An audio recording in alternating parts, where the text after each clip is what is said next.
Hello and welcome to the inaugural TorqueF1 podcast, where we will talk, or should I say talk, about the current affairs in Formula 1. Join us for reviews, previews and general F1 chit-chat every week.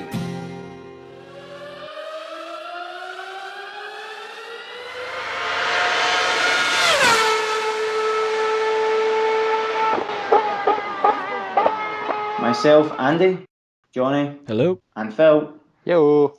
will be here every week to deliver you a fun-filled Formula 1 podcast. So, where better to begin than review an unbelievable Hungarian Grand Prix where Daniel Ricciardo brilliantly snatched victory with 3 laps to go? And what about Fernando Alonso taking his options a full 31 laps to take a magnificent second place? Lewis Hamilton coming from the pit lane and spinning at the second corner on the opening lap of the race, somehow managing to get his Mercedes on the podium and ahead of a very angry Nico Rosberg, who was on the wrong end of team orders as Lewis Hamilton failed to obey and let him through.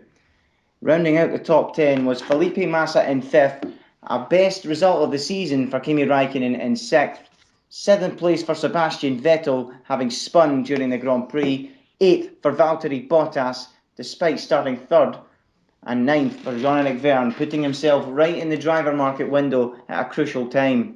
Rounding out the top 10 was Jenson Button for McLaren, having led the race early on. Lotus had one car in the barrier, and Pastor Maldonado making contact with Jules Bianchi, and another horrible weekend for them in which they failed to score points. Sauber ran Jenson Button close, but Sutil couldn't score a point, and even if they had scored a point, they'd still be behind Marussia. And a bad day as well for Force India. Nico Hülkenberg failing to score for the first time this season, having collected his teammate. Perez later crashing out in style himself. Not a good weekend for the Force India team at all. Now we move on to our special guest for the day, Crosso, an Australian. So Jonny went to interview him today after yesterday's fantastic result for Daniel Ricciardo, and how fitting it was to be speaking to a delightful Aussie. Right, so I managed to catch up with the man himself, everyone's favourite Aussie, Crosso. Have you recovered yet from Sunday's race, Crosso? Oh man, had a couple of beers and I'm back at it now. But what an exciting race! Absolutely, it was definitely one of, if not the race of the season so far, with Australia's own Daniel Ricciardo stealing. What a fantastic victory that was. Firstly, though, we'll have to get the boring stuff out of the way, since the press, or the press over here anyway, certainly looked at this more than Daniel's win. What did you think of the Mercedes team orders? I think, coming from a guy that's lived with team orders for the last 3 years, I think it was a very reasonable request from the team, but wasn't followed through because he was never near. Hamilton was completely right. It would have compromised his race. Because everyone's saying, oh well, no, Rosberg couldn't close up. He was over a second behind, but he was 7/10 behind when the first request came through. And you're not going to get any closer than that, though. That's the problem. Here's the thing: had Hamilton let Rosberg through, Rosberg would have taken Alonso on fresher tyres. Rosberg would have driven off. Rosberg could have won the race. I certainly think he would have finished ahead of Hamilton. That's the main thing to take from that. I think he would have beaten Ricciardo. Honestly, Dan had a lot of work in the end there. Hamilton, Rosberg would have been in front of Hamilton, would have got past, been in front of Dan, come the pit stop. Yeah. But then on top of that, Rosberg, Mercedes tyres probably could have got past Alonso and held off. Too many variables to run it down. But had Rosberg hit free air for even 5 laps at 2 seconds a lap advantage over the rest of the field. Yeah, that was remarkable when he came to the pits, wasn't it? That might have been race over. I think Mercedes were right in trying it because they managed 3rd and 4th, and they probably would have got 1st and 3rd. What about Daniel Ricciardo, who's made remarkable passes all season, to go back to Canada? Remember when he went past the outside of Sergio Perez into turn 2, and that won him the race effectively. He's been doing these kind of moves, these unprecedented moves around difficult corners, and I think Germany was fantastic because Fernando Alonso was the second loop. Yeah, I mean, Fernando Alonso was not a driver that anyone would dare dive up the inside of. But Ricciardo's just got no fear at all, and he just goes for these fantastic moves, and it really is. It's a joy to watch. It's a really refreshing among the grid, because you see so many drivers just getting stuck behind nowadays, like especially in Hungary, for a track you just can't overtake. But Ricciardo made it happen, and Yeah. you saw, like, I think it's fair to say that Lewis's tires weren't great in the last stint. That obviously didn't help him get a good move done on Fernando, but Lewis just I could not see Lewis getting past Fernando because Fernando was just defending too hard, and Lewis didn't have an answer for it. And maybe like the fresh tires again on Ricciardo's car obviously helped him, but I don't think you would have seen Lewis. Obviously, he's going for the championship and maybe wouldn't have been as daring into the braking zone that could cost him a crash or a points finish even. But seeing Dan just absolutely lunge up the inside of Fernando Alonso, a two-time world champion and regarded by many as one of the best drivers in the grid, it was just wonderful, I thought, to see him absolutely lunge up the inside. And then something not many people picked up was on the exit of turn 1, he could have just overshot the braking zone and really given Fernando a chance to cut back at him at turn 2, but he really placed the car well in turn 1 and just cut him off completely, and that won him the race. It was an unbelievably good move, and it's really fun to watch him overtake people. He's one of the best on the grid at overtaking, in my opinion. Yeah, it's one of the best seasons for F1 for that. And it's all the way down the grid as well. Like, don't discount a lot of the other drivers that are making a lot of good moves. But that being said, Dan's got a top 3 car most weeks, and he gets it done. Oh yeah, but about the car, obviously the Hungaroring suited the Red Bulls, like the setup of the Red Bull with the high downforce middle sector. But we're coming up to tracks like Spa and Monza where Red Bulls have been okay in the past couple of years because they've been so good over one lap and they've been the best car. But I don't know what everyone else will think, but personally I think the Red Bulls are really going to struggle at these kind of tracks because they won't have the advantage of qualifying up near the front and being able to run away and be out of reach of the DRS. And this year I think they're going to be getting absolutely mauled down the straights by cars like Williams, Ferrari, even McLaren, maybe even Toro Rosso. I just think they're going to get really stuck in the midfield unless they can get high up the grid in qualifying, which I don't know if they'll be able to do. My mind flows straight back to the Austrian race. That was probably the best indication of how they're going to go. And yeah. Well, I mean, Webber was in attendance, so Vettel's car did its mandatory shutdown in honour of the great man's presence. But then Dan got stuck down in about 8th place, and he wasn't getting overtaken. His car had speed to hold them other cars behind, but even with DRS, they just were not able to make any progress forward. And he finished 8th, I think, 7th or 8th. Like, for a car that has been consistent up the front, challenging the best of the rest position, to have a race like that where Dan, who was on fire from just winning, in Canada and looking to come out and really impress again, getting stuck in 8th with no teammate in the race at the Red Bull home Grand Prix, which, I mean, is almost like an oxymoron, having their home Grand Prix at one of the lowest downforce circuits, longest straights, shortest corners sort of circuits in the world. I don't know what they were thinking buying that one. Go out and buy Hungary or something like that. Absolutely. But anyway.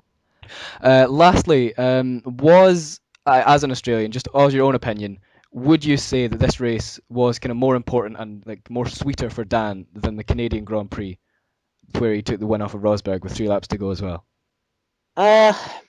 In terms of moments, I think Montreal, where Dan had to fight hard to get to where he was to then pounce on a struggling Mercedes. And then there's nothing like a first win. Like, my mind forever will throw back to Germany 2009 and the screams of Webber as he drove around on the victory lap. Which was, sort of reminiscent in the tones of Dan's voice after Hungary, more so than what it was after Montreal. But look, it's hard really to fault the feeling of watching Dan come second in Melbourne, even though it was classified as a DSQ. Watching that and supporting him home after seeing 2 Mercedes cars come out 4 or 5 seconds ahead of everyone, or it's felt as much as that. Yeah, I mean, it's hard to rank between those 3 moments which would be the best. But yeah, I think this Hungary race probably means more because it was harder and it was against a full strength McLaren, Mercedes, sorry. Yes, absolutely right. Thanks very much, Crosso, and we'll be sure to speak to you soon. Thanks. No problems. Bye. So having heard from Crosso now, let's get Jonny and Phil in the action here. Daniel Ricciardo then, what a brilliant victory it was for the Aussie. His second of the season. What do we make of this guy, and what do we make of the drive he made yesterday? Definitely a future world champion. You think he's got the beating of Vettel, boys? Well, that's interesting you should say that, considering you are very much a Vettel fanboy. Yeah. So what gives you that impersonation of Ricciardo? You really think he's got the kind of the personality and the driving skills to... He definitely has, which is something I'm sad to say I'm going to get like hate mail for this or something, but Webber didn't have that. Well, as good a driver as Webber was, he didn't have the killer instinct that Vettel always had. I also think it's to do with a bit with... as much as people debate this and how true it was, we'll never really know.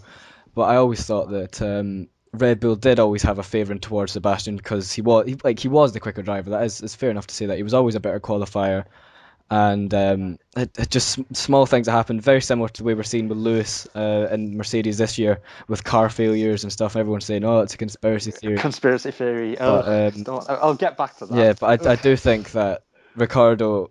It's, I think, to do with the fact that Vettel struggled with this 2014 generation Formula One cars. I do think Ricciardo's just had a much better grip of that RB10, I think it is, and he's just been a better driver this season. I think the championship standings reflect that, and so does his driving. 10 out of 10 for effort this season, definitely. Like most improved driver. It's hard to say for me. You know, he's gone from Toro Rosso and jumped into the Red Bull. So we all know that his performances are going to improve rapidly in terms of position at the end of the Grand Prix. I personally didn't think Daniel Ricciardo was the man for Red Bull. I think everybody will agree at the start of the season we saw this as a chance to put him in as a firm number 2 to Sebastian Vettel. And he's completely surprised everybody. I mean, I remember watching Sky Sports, their 2014 predictions, and they were saying about how many times Ricciardo will beat him, how many times he'll out-qualify him, and it was all single figures. It was below even 5. Has he not already surpassed them predictions? I wouldn't be surprised if he has. I think he has. He's out-qualified him 7 or 8 times this season. 7 times? 7 times, I think it is. Yep. And I think that's surpassing what everyone has said. And I think he's outraced him like about 8 times, is he? Yeah. He's definitely outraced him like about the same as his qualifying, 7 or 8 times. I think one thing that was quite telling about the whole inter-team battle between the Red Bull drivers was the fact that Sebastian obviously started ahead of Dan, and Sebastian was really unlucky with the safety car timing, as was Rosberg and Bottas, who both struggled to recover the race from that stage. Vettel was the one that made the unforced error. He did exactly what Sergio Perez did and was oh so close to giving the Red Bull boys just on the other side of that pit wall the fright of their life by crunching into that barrier just as Sergio Perez did. You can say it was good car control, which it absolutely was, but he was very, very lucky not to absolutely embed himself into that concrete barrier. Lucky boy indeed. Absolutely. I think another thing we have to say about Daniel Ricciardo, I think he is a great sight for Formula One. You know, all this talk about Formula One drivers, world champions, they can't be the Mr. Nice Guy. That is a load of rubbish. You know, I think Daniel Ricciardo is going to prove to us that you can smile, you can be happy, you can be a character and win a world title. This guy has got it all. He's got the smile, he's got the ability to be the Aussie poster boy here, and I'm absolutely delighted to see him outperforming Sebastian Vettel. I mean, it's a breath of fresh air, really.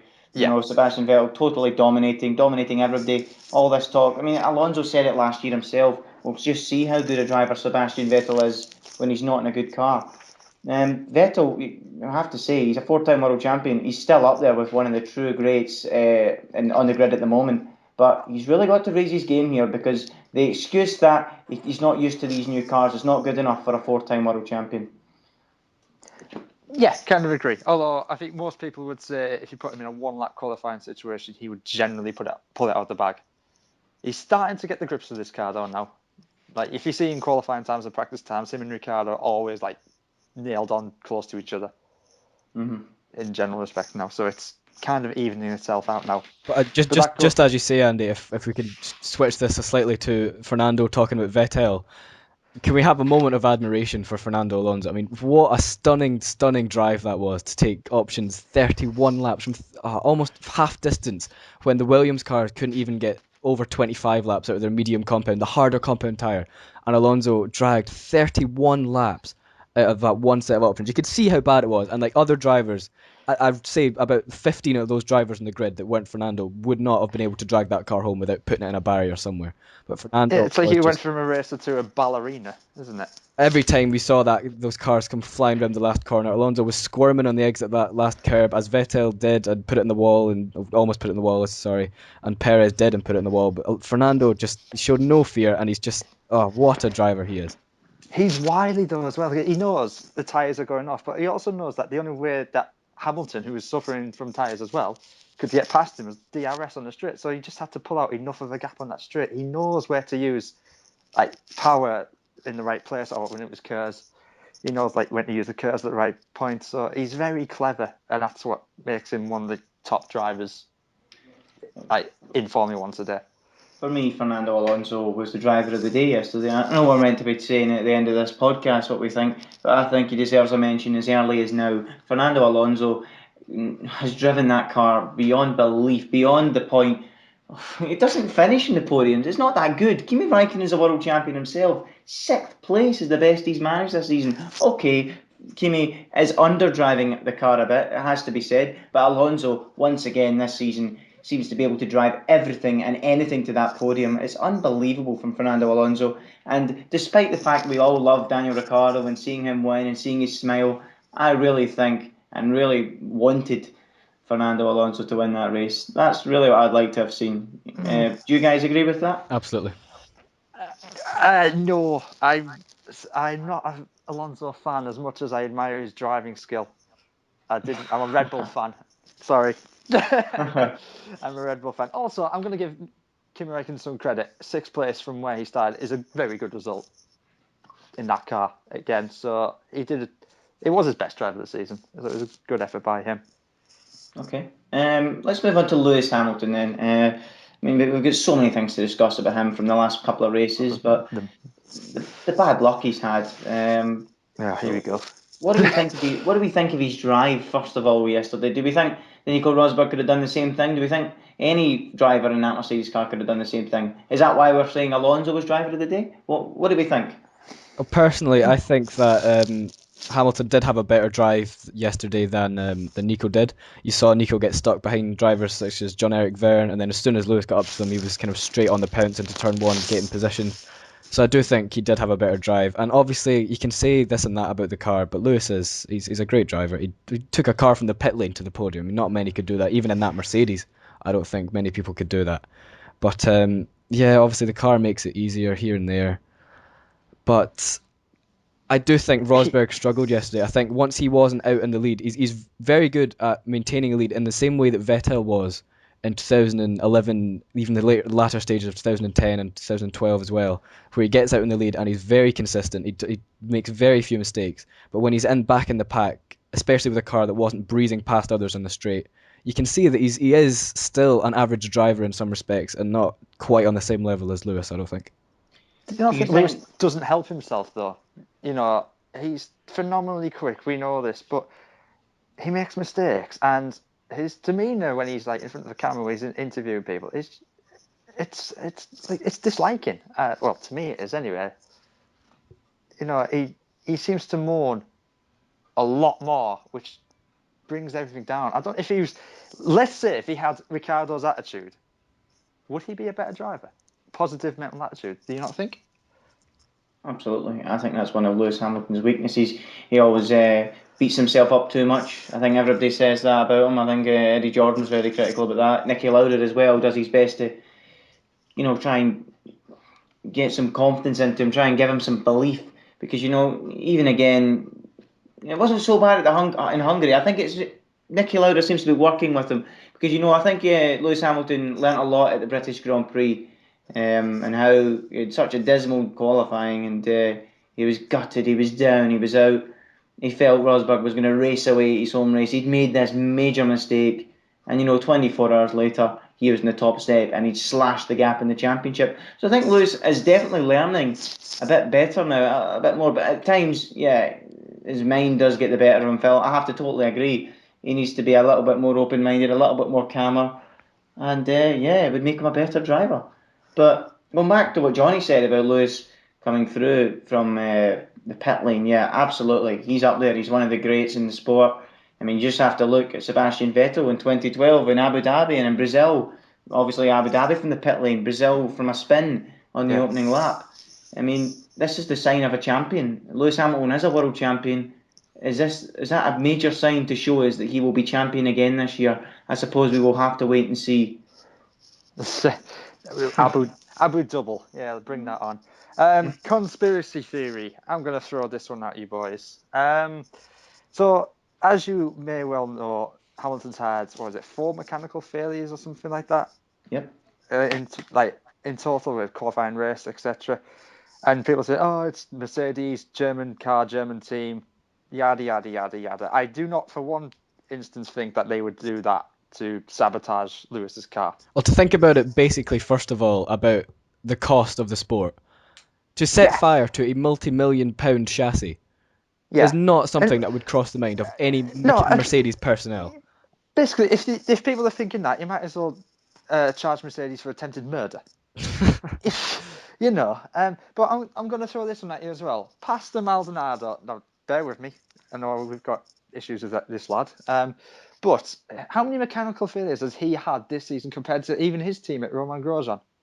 Oh, yeah, I think more than anything, it highlights just like as many people are saying in the first couple of races of the season that this season is going to be defined by consistency and who can finish the races really, and it's not picked by anyone who gets these failures. It's completely random. I mean, there's no other way of saying it. There's no way you can predict who's going to get a failure. And to be honest, I think by the end of the season we'll look back on it and think Nico and Lewis both had the same amount of bad luck. I don't think Nico's luck's going to stay this way for the rest of the season. I think he's going to have his own fair share of technical difficulties on that Mercedes. I think I'm going to have to disagree there.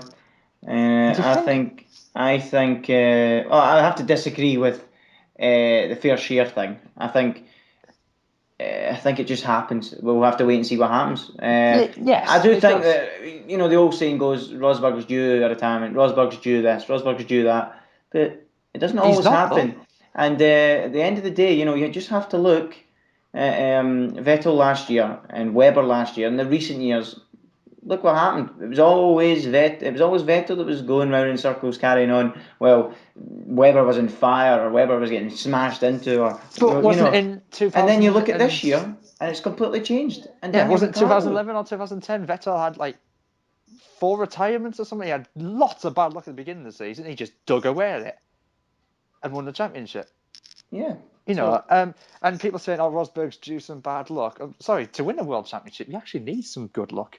Exactly. Absolutely. You need skill, luck, and consistency. At the same time, though, you need to make your own luck, kind of very similar to the way that Lewis did yesterday, by just like being in the right place at the right time with the first safety car, obviously getting onto the dry tyres before, and like by I think was it lap 20 or something, there was 1 or 2 cars between him and Nico, because just the way that things had gone, almost in an ironic way, the Mercedes was too fast and they missed the window with Nico to pit under the first safety car, which cost him 5 places. And to be honest, the race win as far as I'm concerned. If he'd came out of that safety car period at the front of the pack with Jenson Button behind him, Nico would have just sprinted clear. And to be honest, I think we would have had a very boring race, and we'd be talking about, oh well, Lewis this, Lewis that. But Nico won. Nico did what he had to do, but he didn't because it was just sheer luck at the period that Marcus Ericsson crashed into the wall.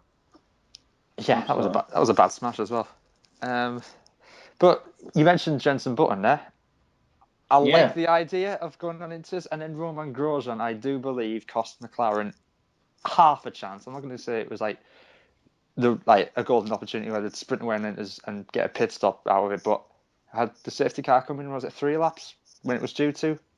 I think him, Button and Magnussen would have at least got a bit of a gap to pit in and maybe come back in midfield. The race wouldn't have been half as ruined as it was with Grosjean crashing. I suppose. But let's continue to talk about McLaren's judgment calls. They were what's going on here? How can you read the radar completely differently from everybody else? Have they got a different radar? What's going on there? Yeah, you've got 11 teams up that pit lane, all of which will have a weather radar, which is probably showing the same thing. 10 of those teams chose dry tyres at the exact same time, and McLaren chose intermediates. I mean, I admire the fact that they've gone for a hero or zero call just because the pure fact that a hero decision would give them a race win and it would be something talked about for ages. But it seems far too stupid for it to risk something that much when With both cars with as well. both cars. It's not even like they With, split it with Magnussen, I could have completely understood that. because he stayed out from he didn't even Yes, pit. Yeah, that gained him but- loads of track position.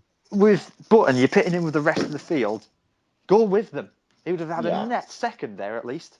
Yeah, absolutely. And another thing we have to look at, exactly as you guys say, split the cars, split the blooming cars. And as Martin Brundle always says, you have to be on the right tyre at the right time. And McLaren threw that out the window, and I think that shows just how desperate they are to return to the top and get victories again, because at the moment it is really not going well. They're trying absolutely everything, totally different things, and it is not working out. McLaren had a chance there to be up there with Fernando, obviously maybe not in the same pace, but in the end could have got a really solid result out of that Grand Prix, and in the end they haven't. And it's a silly decision from Eric Billy and his strategists. Yeah, probably the fifth best team though. Like, you've Mercedes out front, then you've probably got Red Bull, Williams, Ferrari, then McLaren, like in that sort of order, with Toro Rosso nipping at the heels and Force India thereabouts as well. That's not good on enough. the track. It just It cannot be isn't, good no. enough. And McLaren have got a lot of thinking to do. They've got the Honda engine coming in next year, and Can't we'll wait. wait and see how they get on with that. But also getting a new engine next year is Lotus. They're getting the Mercedes engine, an appalling day for them. We've spoke briefly on them, we've touched briefly on them, but what do we have to say? Pastor Maldonado crashing into Bianchi, Grosjean all over the show in the barrier. What is going on at Lotus, and what is going on with these drivers? On the sighting laps twice, was it? To be honest, the whole Lotus F1 team this season have been laughable. The been a joke, car hasn't it? has been barely fit to be on the racetrack. I'm sure there's a couple of times where the 107% rule could be used a bit more harshly on Lotus, particularly in the first couple of races, and just have them thrown out. Yeah, and On the grounds that they are too slow, and on the grounds that they're a liability to any other car they come across in the grid. You had Pastor Maldonado, like Phil said, first time, he was one of the first cars that we saw on Sunday testing out the wet conditions on full wet tyres. And the first thing he did was go straight through the gravel. And then you've got people like Sebastian Vettel driving about in intermediates, just finding his way around sensibly. Maldonado can't even drive when he's not racing. What's he like on the main roads? Like, how does he? And I thought Maldonado was making Grosjean look good by what he was doing in that car, and then Grosjean goes. I mean, fair enough. The commentators were trying to defend him, saying it is a remarkably easy thing to do. You've got 20 other cars doing the exact same thing and keeping it on the black stuff, and you've got Grosjean walking back to the paddock with his helmet on, thinking, I'm sorry, but I'm sure the Lotus isn't as bad a car to drive as a Caterham or Marussia, and yet they kept it on the track. Okay, Kobayashi stopped. And Ericsson was in the barrier before that, but yes. But yeah, it's not good enough. It's absolutely not good enough from a professional Formula 1 driver to be doing that. And it just sums it all up that it's Roman Grosjean, the man that crashes into everything, and Pastor Maldonado, who's not got a brain in his head either, that's doing all the damage. Yeah. And Maldonado signed a deal with Lotus for 2015 as well. You just think, well, where can that deal go but south? That Lotus is not going to get any better next season, to be honest, even with a Mercedes engine, unless there's some radical overhauls at the Lotus, like the higher tier of infrastructure. There's no way they're going to have that car pushing for podiums like it was in 2013. I think Pastor Maldonado is there simply to keep the car on the grid next year, and that's probably really it. But then again, you look at it and you say they've got a Mercedes engine. How the hell are they affording that if they can barely sit in the grid? So Pastor Maldonado's money. Pastor Maldonado's money. There you go. One person I do feel sorry for this season is Roman Grosjean, because remember, for the last 8 races of 2013, I'm pretty sure he got at least 3 or 4 podiums, and he was driving those on merit. Like, he was out driving Kimi Räikkönen at stages, and to be honest, I thought he was looking like a really promising young driver at that point. But I think many people have just forgotten completely about that and now associate him with a non-point scoring driver and the idiot that he was in 2011, just making these kind of mistakes. And I really do feel sorry for him, because I think he is a talented driver, and he made a lot of improvements on his driving style from 2012, where he was really, really all over the place and getting race bans and all sorts. And 2013 I thought was his kind of redemption, and that this was going to be, I thought this season, if Lotus put together a competitive car in a season where everyone was all over the place, they could have had a chance. But they've given him an absolute nightmare of a car, and I don't blame him for struggling in it, to be honest. But yeah, spinning under the safety car is unforgivable. It's very poor. So, what will we go on to now? We'll talk about our driver of the day. I've already said that Fernando Alonso was my man. Johnny, I think you agree, is that Well, correct? being a Fernando Alonso fan, obviously you'd expect me to say that. I think there was multiple drivers of the day out there.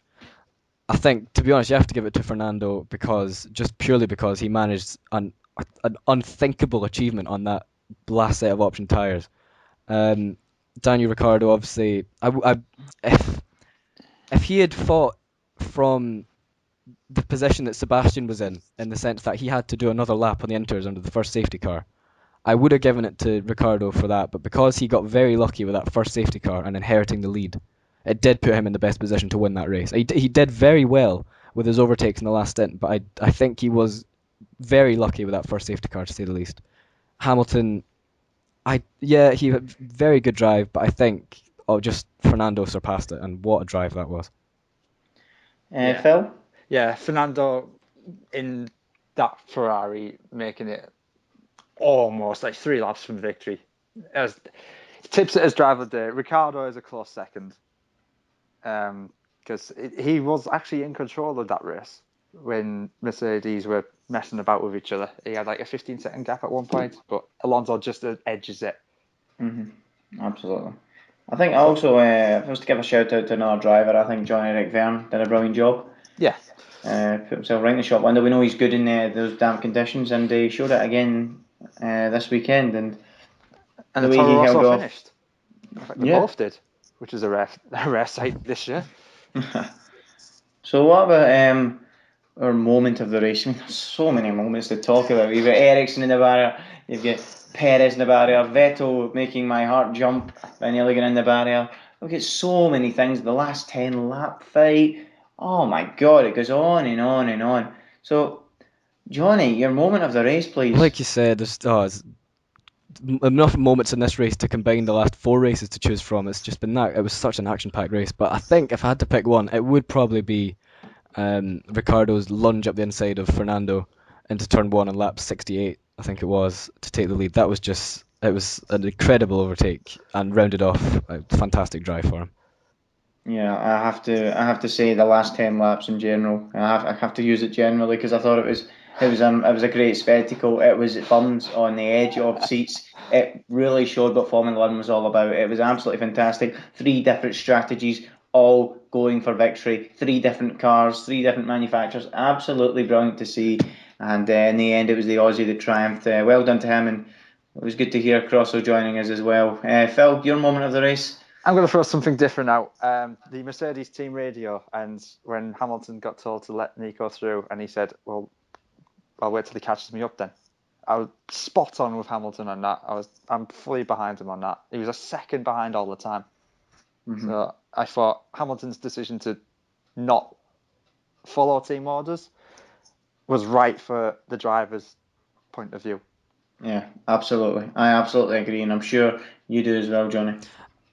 To a lesser extent, but I do agree. I think overall, yeah, it was the right decision. But if you're Mercedes and you're paying Lewis Hamilton £30 million a year and you tell him to do something, I think you really have the authority to say, right, well, you should really be doing this. And there was points when Nico was about 7/10 behind, and like obviously it's got the Hungaroring. You're never going to close up and get on the back of someone, especially like a Mercedes. Like even though they're both driving the same car, there's no way he's going to close up to him. He's paid to race, though. At the end of the day, they were racing. But I do think, like, sorry, just one last thing. I think that if Lewis had just like as soon as he got that first message, if he'd pulled to the side on the straight, lost 2 seconds himself, I think Nico would have won that race in the same way that Crosso thought he would as well. Yeah, I agree. Nico Rosberg would have won that race, and Lewis Hamilton would have lost a barrel load of points to him. And Lewis Hamilton's in a world championship fight with Nico Rosberg, a world championship fight which I in fact want Nico Rosberg to win. So, despite this, I still back Hamilton here. I think he did the absolute right thing for his championship. He joined Mercedes at the end of 2012, thinking about this season. He put everything into this season, and he did the absolute correct thing to do what he did. And in the end, he goes home with only an 11-point deficit to Nico, He's You done a back really in good Lewis job. Hamilton, Andy? I never thought I'd hear it. Yeah, I can do that sometimes. Anyway, I think that rounds off our first ever TorqueF1 podcast. Hey. We'll be back again in a couple of weeks. We'll talk about the summer break and give a mid-season review. We will also be previewing the Belgian Grand Prix from Spa-Francorchamps, my favourite race of the season. I'm absolutely buzzing for it after that Hungarian race, and yes, I do hope for another wet affair. Johnny, are you excited? Oh, I can't even describe how good. See, if it's wet like it is today, I think we'll have yet another race of the season. Phil, you excited as well? It's great track. I don't want it wet though, because it looked like Mercedes still have a beast of a kind of wet. I think it would actually spoil the racing. We'll have to wait and see then. We'll be back in a couple of weeks previewing the Grand Prix, which is, believe it or not, guys, a full month away. Back into hibernation we go, I think, all us F1 petrol heads. So until next time, have a very good couple of weeks. Good night.